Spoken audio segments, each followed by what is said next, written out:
यह कहानी है रामनगर गांव की, जहां मिट्टी की खुशबू तो थी, लेकिन कई किसानों की जिंदगी सूखे और कर्ज से जूझ रही थी। उसी गांव में रहता था किसान रघुनाथ। मेहनती तो था, मगर किस्मत उसका साथ नहीं दे रही थी। उसकी पत्नी सुशीला साहसी और समझदार औरत थी, जिसने कठिनाइयों के सामने कभी सिर नहीं झुकाया। रघुनाथ पर जमींदार का भारी कर्ज था। हर महीने ब्याज बढ़ता जा रहा था। खेत सूखा पड़ा था और घर में अनाज का एक दाना भी मुश्किल से बचता था। सुशीला, अब मेरी हिम्मत जवाब दे रही है। न खेत में पानी है, न घर में अन्न। जमींदार रोज सिर पर खड़ा रहता है। शायद भगवान ने हमारी किस्मत ही खराब लिखी है। ऐसा मत कहो जी। भगवान कभी मेहनत करने वालों को खाली हाथ नहीं छोड़ता।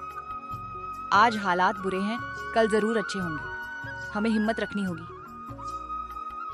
एक दिन गांव के चौपाल पर जमींदार भंवर सिंह आया। उसके साथ पहरेदार थे और हाथ में कर्ज की पर्चियां।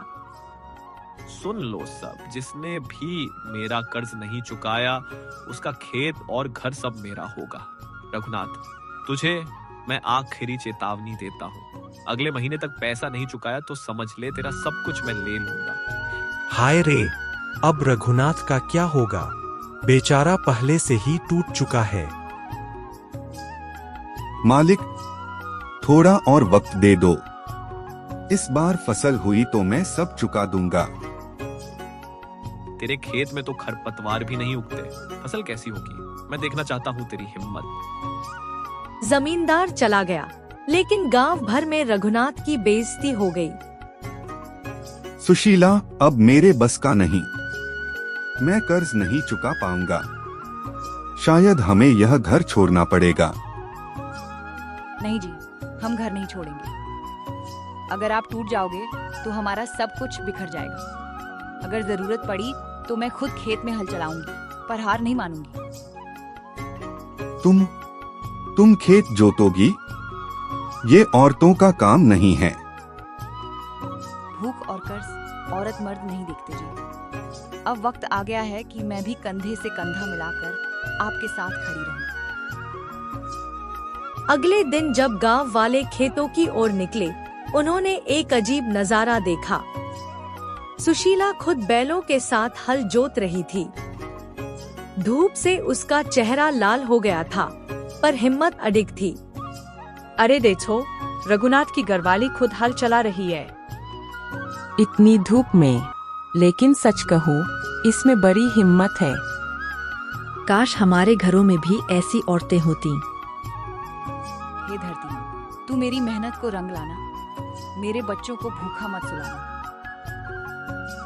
सुशीला ने जी जान से मेहनत की, लेकिन किस्मत फिर भी मेहरबान नहीं हुई। काले बादल आए तो सही, पर बारिश कहीं और हो गई। खेत में पौधे सूखने लगे। देखा सुशीला, कहा था न, ये सब बेकार है। अब कुछ नहीं होगा। हे भगवान, कब तक हमारी परीक्षा लोगे? अब तो रहम करो। उसी रात गांव में एक साधु बाबा आए। उनके चेहरे पर दिव्य तेज था। वे भूखे प्यासे थे। सुशीला ने उन्हें अपने घर बुलाया। बाबा, हमारे पास खाने को बहुत नहीं है, लेकिन जो थोड़ा है वह आप खा लीजिए। बेटी, तूने भूखे को अन्न दिया, यही सबसे बड़ा पुण्य है। तेरी मेहनत व्यर्थ नहीं जाएगी। ये लो मकई के बीजों की थैली, इसे अपने खेत में बो देना। बाबा, हमारे खेत में तो कुछ उगता ही नहीं। क्या ये बीज वहाँ पनप पाएंगे? विश्वास रखो, ये बीज तेरी मेहनत और आस्था का फल देंगे। सुशीला ने साधु बाबा के दिए मकई के बीज खेत में बो दिए। वह हर रोज पानी लाती, पौधों की देखभाल करती। गांव वाले हंसते थे। फिर से पगली बन गई है सुशीला। अब मकई क्या सोना उगाएगी? छोड़ो भाई, लोग चाहे हंसे, पर उसका हौसला तो देखो। जी, बाबा ने आशीर्वाद दिया है। ये बीज चमत्कार करेंगे, हमें बस भरोसा रखना होगा। दिन बीतते गए और खेत में अद्भुत नजारा हुआ। मकई के पौधे इतने हरे भरे उगे कि पूरे गांव की नजरें उसी खेत पर टिक गईं। सुशीला, देखो, ये खेत तो सोने की तरह चमक रहा है। वाह, ऐसा खेत तो हमने कभी नहीं देखा। मकई के पौधे तो आसमान छू रहे हैं।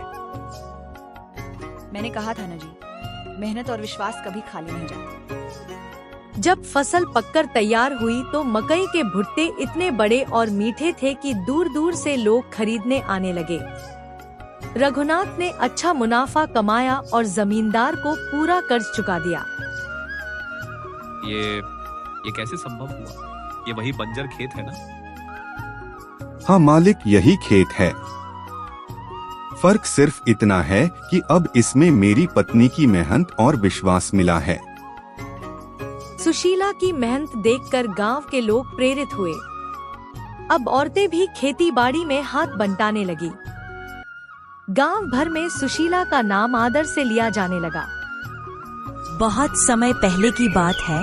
रामपुर नाम के एक छोटे से गांव में 2 भाई रहते थे, रामू और श्यामू। रामू बहुत अमीर था और वह अपनी पत्नी और बच्चे के साथ रहता था। वहीं दूसरी ओर श्यामू अपनी पत्नी और बच्चे के साथ रहता था। वह बहुत ही गरीब था। उसके पास न ढंग का घर था, न पहनने के अच्छे कपड़े और न ही पेट भर खाने को कुछ मिलता था। बेचारा श्यामू दिन भर कड़ी मेहनत करता था। सुबह से लेकर शाम तक वह अपने खेतों में पसीना बहाता। धूप, बारिश, सर्दी, कोई भी मौसम उसकी मेहनत को रोक नहीं पाता था।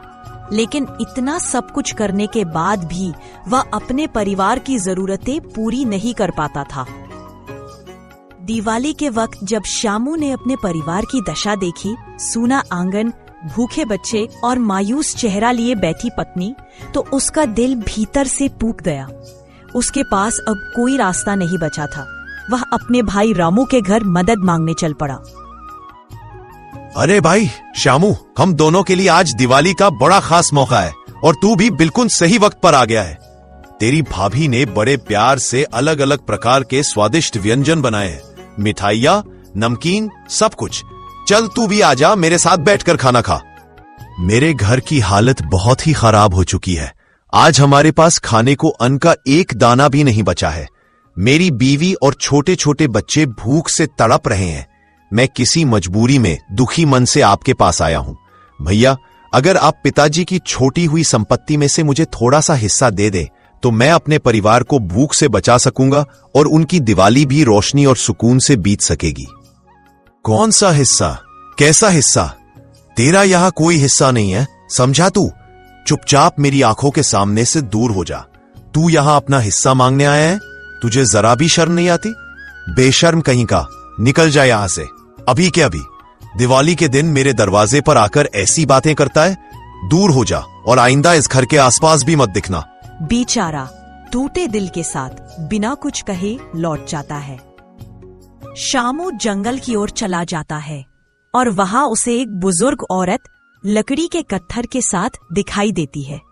फिर वो सोचता है कि अगर मैं इस बूढ़ी औरत की मदद कर दूंगा तो बदले में मुझे कुछ पैसे मिल जाएंगे और मैं अपने परिवार की भूख मिटा सकता हूँ। फिर वह बूढ़ी औरत के पास उसकी मदद करने के लिए चला जाता है। अरे बेटा, क्या तुम मेरी मदद कर सकते हो? इस जंगल से मेरे घर तक इस लकड़ी के गट्ठर को पहुंचाने में मेरी हालत बहुत खराब हो गई है। मैं बहुत बूढ़ी हो गई हूँ और अब मुझसे ये लकड़ी का भारी गट्ठर नहीं उठाया जाता। बेटा, तुम मेरी मदद कर दो, भगवान तुम्हारा भला करेगा। ठीक है अम्मा, मैं आपकी मदद कर देता हूँ। फिर बेचारा श्यामू उस बूढ़ी औरत के लकड़ी ये गट्ठर को जंगल से उसके घर तक पहुंचा देता है। ठीक है बेटा, तुम इस लकड़ी के गट्ठर को यही रख दो। तुम इतने चिंतित क्यों लग रहे हो? अगर तुम्हें कोई परेशानी है तो मुझे बताओ। मैं बहुत दुखी हूँ अम्मा। मेरे घर में खाने के लिए कुछ भी नहीं है। मेरी पत्नी और बच्चे भूखे हैं और मेरे पास इतनी पैसे भी नहीं है कि मैं उनके लिए कुछ ला सकूं। ये लो बेटा, ये मिठाई जो केसर से बनी हुई है, जब तुम आगे सीधे जंगल में जाओगे तो तुम्हें 3 पेड़ मिलेंगे और उसके बाद एक गुफा दिखाई देगी। उसी गुफा में एक बौना रहता है जिसे ये मिठाई बहुत पसंद है। तुम उसे ये मिठाई दे देना और बदले में उससे जादुई चक्की मांग लेना। वो चक्की ऐसी है कि तुम्हारी सारी मुसीबतें और परेशानियां दूर हो जाएंगी। ठीक है अम्मा, आपका बहुत बहुत धन्यवाद। आपका ये एहसान मैं कभी नहीं भूलूंगा। फिर बेहद उदास मन और भारी दिल के साथ शामू जंगल में आगे बढ़ने लगता है। हर कदम जैसे उसके दुख को और गहरा कर देता है। फिर शामू को वही संकेत दिखाई देते हैं जिनके बारे में उस बूढ़ी अम्मा ने उसे बताया था। वह उन संकेतों को देखकर आगे बढ़ जाता है और थोड़ी दूर जाने पर उसे एक गुफा दिखाई देती है। बिना देर किए वह धीरे धीरे उस गुफा के अंदर चला जाता है। फिर उस गुफा में उसे वही बौना दिखाई देता है जिसके बारे में अम्मा ने उसे बताया था। अरे वाह, ये मिठाई तो मुझे दे दो। मुझे ये मिठाई बहुत पसंद है। इसके बदले तुम्हें मुझसे जो चाहिए वो ले लो, लेकिन बस ये मिठाई मुझे दे दो। शामू को अम्मा की बात याद आ जाती है और वह सोचता है कि मैं इस मिठाई के डिब्बे को उस बौने को दे देता हूँ। बदले में उससे जादुई चक्की मांग लूंगा, यही ठीक रहेगा। ठीक है, मैं तुम्हें यह मिठाई दूंगा, बदले में तुम मुझे वह चक्की दे देना। ठीक है, ये चक्की तुम्हें दे दूंगा, लेकिन ध्यान रहे ये चक्की साधारण नहीं है, ये जादुई है। तुम्हें इस चक्की से जो भी चाहिए वह मिल जाएगा। जब भी तुम कुछ मांगोगे ये चक्की तुम्हें वह दे देगी, लेकिन याद रहे इसे रोकने का सिर्फ एक ही तरीका है। तुम इस पर लाल कपड़ा डाल देना, ये अपने आप ही रुक जाएगी। फिर शामू खुशी खुशी उस चक्की को अपने घर ले जाता है। जब शामू उस चक्की को घर ले आता है तो किसी को उसकी बातों पर विश्वास नहीं होता। तब वह चक्की से मांगता है, चक्की चक्की मुझे खाने के लिए अनगिनत प्रकार के व्यंजन दो। फिर चक्की चलने लगती है और किसी को विश्वास नहीं होता, लेकिन फिर जादुई चक्की उन्हें अनगिनत प्रकार के व्यंजन खाने के लिए दे देती है। सभी लोग पेट भरकर खाते हैं और बहुत खुश होते हैं। फिर शामू जादुई चक्की को एक लाल कपड़े से ढक देता है ताकि वह रुक जाए। फिर ऐसा ही करके शामू चक्की से अनाज मांगता और जाकर उसे बाजार में बेच देता, जिससे उसे अच्छा लाभ होता। धीरे धीरे शामू की जिंदगी खुशियों से भर गई। उसने एक नया घर बनाया और अपनी हर चीज नई नई खरीद ली। सब कुछ बहुत सुंदर और अच्छा हो गया। जब ये सब बातें उसके बड़े भाई को पता चलती हैं, तो वह गहरी सोच में पड़ जाता है कि आखिर शामू के पास इतने पैसे आए कहाँ से। फिर एक दिन रामू श्यामू के घर जाता है खाने का बहाना बनाकर। फिर रामू अपने घर ना जाकर श्यामू के घर की खिड़की से अंदर झांकता है। रामू को सब कुछ पता चल जाता है कि वह किस तरीके से रातों रात अमीर बन गया है। फिर रामू सोचता है कि अगर मैं इस चक्की को चुरा लूंगा तो मैं भी रातों रात अमीर बन जाऊंगा, और वह वैसा ही करता है। एक दिन जब शामू अनाज बेचने बाजार गया होता है, तब रामू चुपके से उसके घर में घुसकर वह चक्की चुरा लेता है। वह चक्की को चुराकर अपने घर ले जाता है जैसे वो उसी की चक्की हो। उसे जरा भी एहसास नहीं होता कि वह अपने ही भाई के साथ कितना बड़ा धोखा कर रहा है। तुम लोग मेरी बातों को ध्यान से सुन लो, अपना अपना सामान बांध लो। हम इस गांव और इस घर को छोड़कर जल्दी ही निकलने वाले हैं। हम इस गांव और घर को क्यों छोड़कर जा रहे हैं? और आप ये किसकी चक्की उठाकर ले आए हैं? अरे मैं तुम्हारे सारे सवालों का जवाब दूंगा, पहले तुम अपना सामान बांधो। हमें इस घर को छोड़कर निकलना है, जल्दी करो। फिर वे लोग जल्दी जल्दी में अपना सामान और चक्की लेकर उस घर और गांव को छोड़कर एक नाव पर सवार होकर किसी दूसरी जगह जाने के लिए निकल जाते हैं। रामू ने चक्की से कहा, चक्की चक्की मुझे बहुत सारा धन दे। और देखते ही देखते चक्की ने उसे ढेर सारा धन, सोना, चांदी और हीरे जवाहरात से उसकी पूरी नाव को भर डाला। रामू ने चक्की को रोकने की बहुत कोशिश की, लेकिन चक्की तो चलती ही चली गई और नाव धीरे धीरे पूरी तरह से पानी में डूब गई। इस प्रकार रामू के लालच के कारण उसकी और उसके परिवार की जान चली गई। वही उसका छोटा भाई श्यामू अब चक्की के बिना था, लेकिन फिर भी उसके मन में संतोष था। वह अब इतना सक्षम हो चुका था कि अपने परिवार का पेट पाल सके।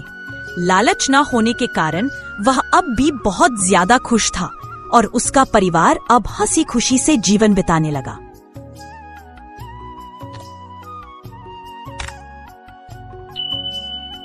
यह कहानी है रामपुर गांव के एक मेहनती इंसान राघव की। राघव अपनी कड़ी मेहनत और पसीने से अपने परिवार के लिए 2 वक्त की रोटी जुटा पाता था।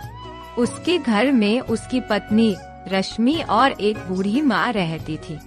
राघव के पास एक छोटी सी जमीन थी जो उसके पूर्वजों की आखिरी निशानी थी। राघव दिन भर उसमें पसीना बहाता और शाम को थका हारा घर आता। कड़ी मेहनत के बाद उसे थोड़ा ही आराम मिलता था। अजी, आप खेत से आ गए? मैंने आपको कितनी बार बोला है कि खेत में इतना देर तक काम मत कीजिए। देखिए तो कितनी रात हो चुकी है। अब खड़े खड़े मेरा मुंह देखते रहेंगे या हाथ मुंह धो के खाना भी खाएंगे? एक तो दिन भर उस छोटी सी जमीन में पता नहीं क्या करते रहते हैं। खेत को छोड़िए। और हाँ, आज सेठ धनराज आए थे। उन्होंने कहा है कि कल उनके यहाँ कुछ काम है तो आपको बुलाया है। अब आप जल्दी से मुंह हाथ धोकर खाना खा लीजिए, क्योंकि सुबह आपको जल्दी जाना होगा। ठीक है रश्मि, मैं जल्दी से हाथ मुंह धो लेता हूँ। तुम बस खाना लगा दो। और हाँ, 2 रोटी ही देना, क्योंकि मुझे लग रहा है कि तबीयत थोड़ी खराब है। धूप में काम करने से ऐसा ही होता है। थोड़ा आराम करूंगा तो खुद ब खुद ठीक हो जाएगा। ठीक है, मैं खाना लगा देती हूँ। राघव फिर बैठकर खाना खाने लगता है।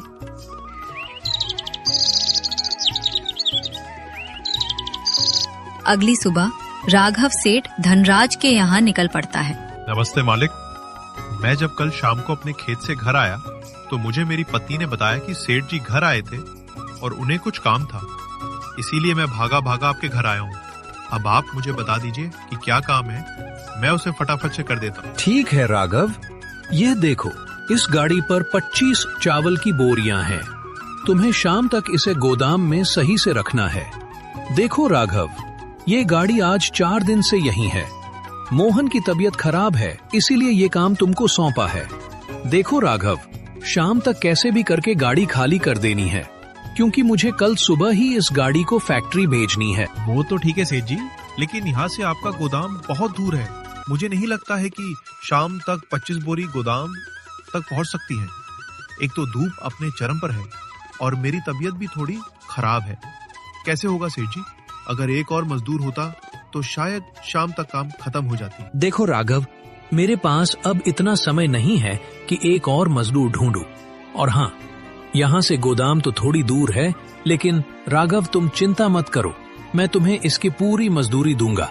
बस तुम कैसे भी करके शाम तक काम खत्म कर दो। ठीक है सेठ जी, जब आप इतना बोल रहे हैं तो मैं कोशिश करता हूँ कि शाम तक सारी चावल की बोरियों को गोदाम तक पहुंचा सकूं। राघव तो सेठ धनराज की बात पर हाँ कह देता है, लेकिन वो सोच में पड़ जाता है कि सारी चावल की बोरियां गोदाम तक कैसे पहुंचेंगी, क्योंकि सेठ धनराज के घर से गोदाम लगभग 800 से 900 मीटर दूर था।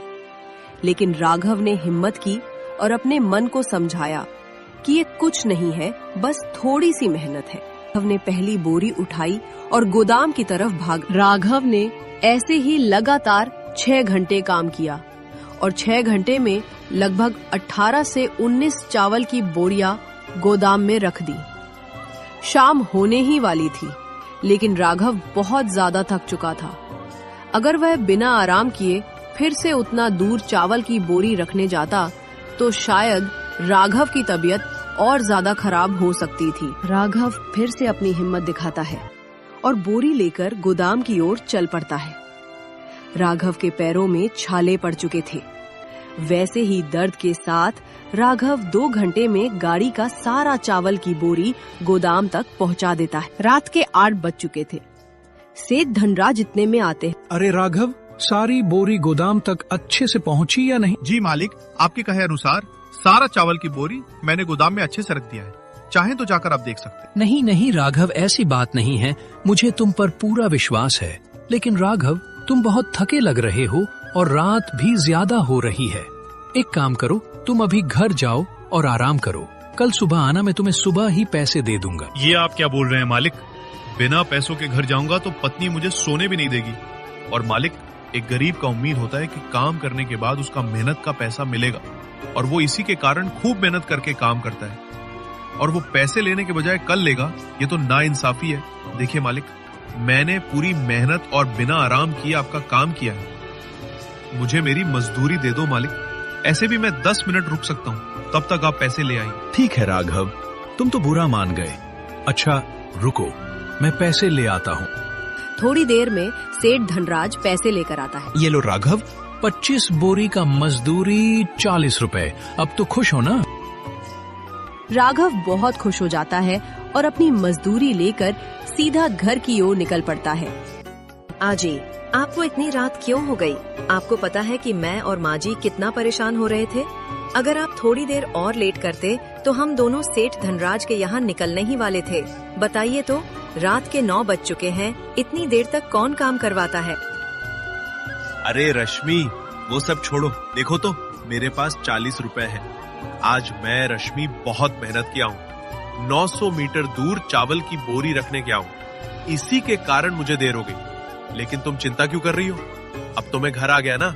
ये लो रश्मि, ये पैसे संभाल के रख दो। इससे हमारी अब हालत थोड़ी सुधर सकती है। देखो बेटा, तुम बहुत थके लग रहे हो। चलो जल्दी से हाथ मुंह धो लो, तब बहू खाना लगा देगी। और बहू, राघव बहुत थक चुका है। दिन भर इसने खून पसीना बहाया है। इसे खाना खिलाकर इसका थोड़ा हाथ पैर दबा देना, जिससे थोड़ा आराम मिल जाएगा। जाओ बेटा, कमरे में हाथ मुंह धोकर पहले खाना खा लो। अरे रश्मि, मैं खेत में जा रहा हूँ। थोड़ा खेत की जुताई करनी है। अजी, आप कल ही काम करके आए हैं ना, अभी थके होंगे। आप आज भर घर पर ही आराम कर लो, कल से खेत में काम करने चले जाना। अरे नहीं रश्मि, काम नहीं करूंगा तो 2 वक्त की रोटी कहाँ से जुटा पाऊंगा? कल पूरी मेहनत करके कमाया, लेकिन आज आराम करके खा लूंगा तो मेहनत का फायदा ही क्या होगा? नहीं, मैं खेत में जाऊंगा, क्योंकि खेत की जुताई समय पर नहीं करूंगा तो फसल कहाँ उगेगी? फिर तो वही वाली बात हो जाएगी कि एक दिन कमाओ और दूसरे दिन बैठकर खाओ। ठीक है जी, आप खेत में चले जाओ, आपसे कौन जीतेगा। लेकिन कल की तरह आज भी रात को मत आना, नहीं तो फिर से हम लोग परेशान हो जाएंगे। खेत की जुताई करके सीधा घर आ जाना। राघव अपनी पत्नी को ये विश्वास दिलाता है कि कल की तरह आज रात नहीं करेगा, खेत की जुताई करके घर आ जाएगा। इतना कहकर राघव खेतों में जाने लगता है। रास्ते में उसे उसका दोस्त विक्रम मिलता है। अरे राघव भाई, कहाँ जा रहे हो? इधर आओ यार, और बताओ अपने बारे में, क्या हाल चाल है? सब ठीक है? भगवान की कृपा से सब ठीक है विक्रम। और बताओ, तुम कैसे हो? मैं तो एकदम ठीक हूँ राघव। और यह कुदाल लेकर कहाँ जा रहे हो भाई? तुम अभी भी किसानी करते हो? अरे भाई, यह सब छोड़ो और चलो मेरे साथ बाहर। उधर इतना पैसा है कि तुम गिन नहीं पाओगे। क्या तुम यह मिट्टी में रहते हो? मुझे तो ये सब बकवास लगती है भाई। देखो, तुम मेरा मजाक मत उड़ाओ और भूलो मत कि इसी मिट्टी में हम दोनों पैदा हुए हैं। और क्या बाहर बाहर रट लगाए बैठे हो? आज तक अपनी माँ से पूछा है कि माँ खाना खाए कि नहीं खाए? तुम तो विदेश रहते हो और तुम्हारी माँ यहाँ घुट घुट के रहती है। तुम्हें तो छोड़ो, अपनी माँ को बाहर ले जाने में घृणा आती है, और तुम मुझे बाहर ले जाने को बोलते हो। तुम्हें शर्म नहीं आती है? उसी माँ ने हमें पाल पोस कर बड़ा किया, और जब सुख भोगने का समय आता है तो तुम जैसे बेटे उन्हें छोड़कर बाहर जाते हो और बात करते हो। जाओ, पहले अपनी माँ को अपने साथ ले जाओ। कब तक घुट घुट के रहेंगी? राघव ने विक्रम को करारा जवाब दिया और अपने खेत में निकल पड़ा। राघव को अपने दोस्त पर बहुत गुस्सा आया और मन ही मन सोचा, ऐसे बेटे से तो अच्छा है कि बिना बेटा के रहे। राघव अपने खेतों में पहुंच जाता है और वो सब भूल जाता है जो रास्ते में हुआ। वो कुदाल उठाता है और जुताई करने लगता है। धीरे धीरे शाम हो रही थी। राघव जल्दी जल्दी कुदाल चलाने लगता है। तभी उसका औजार किसी कठोर चीज से टकराती है। राघव परेशान हो जाता है और वहां फिर से खुदाई करने लगता है। थोड़ी देर में एक सोने का घड़ा सोने के सिक्कों से भरा निकलता है। राघव की होश उड़ चुकी थी, लेकिन राघव नादान था। उसने मुखिया को सौंपने का निर्णय किया। राघव सोने से भरा घड़ा उठाता है और सीधा घर आ जाता है। राघव की पत्नी और उसकी माँ दोनों राघव के हाथों में सोने से भरा घड़ा देखकर चकित हो जाते हैं। अरे राघव बेटा, ये क्या लाए हो तुम? ये तो सोने का सिक्का जैसा लग रहा है। ये क्या है? ये तुम यहाँ क्यों लाए हो? ये तो सोने का सिक्का लग रहा है, कहीं सोने का सिक्का तो नहीं है? अरे हाँ रश्मि, ये सोने का ही सिक्का है। ये मुझे अपने खेतों में मिला है। मैं जब अपने खेत की जुताई कर रहा था, तब मेरी कुदाल एक कठोर जैसी चीज से टकराई। मुझे लगा पत्थर होगा, तो मैंने वहां पर खुदाई की तो देखा कि सोने से भरा घड़ा है। देखो माँ, मुझे लगता है कि हमारे गांव में किसी व्यक्ति का होगा। मैं ना इसे मुखिया को सौंप दूंगा। वो गांव में ढूंढकर जिसका होगा वो उसे दे देंगे। राघव सोने का सिक्का अपनी माँ को दे देता है और गांव में जांचने चला जाता है। सबसे पहले वो अपने पड़ोसी रघु के पास जाता है। अरे रघु चाचा, क्या गांव में किसी की सोने का सिक्का से भरा घड़ा गुम हुआ है क्या?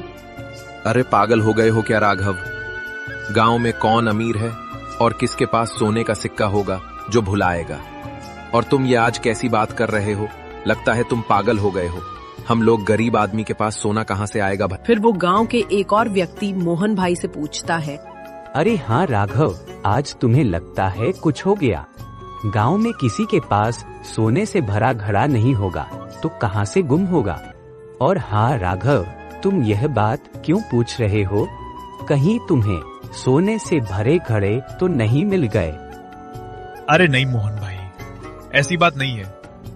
वो क्या ना, मुझे कल रात को सपना आया था कि गांव में किसी का सोने से भरा घड़ा भुला गया है। इसलिए मैं सोचा कि कहीं ये बात सच तो नहीं, इसलिए मैं गांव में पता करने के लिए आ गया। मुझे माफ कर दो आप लोग, मैंने आपका खाम का समय बर्बाद कर दिया। यहाँ राघव ने अपनी बुद्धि का इस्तेमाल किया और उसे पता चला कि गांव में किसी का नहीं है वो सोने का घड़ा। राघव बहुत खुश हो जाता है और सोचता है, हे भगवान, ये तो गांव में किसी का नहीं है। अब मुझे समझ आया कि ये मेरा खानदानी सोने का सिक्का है।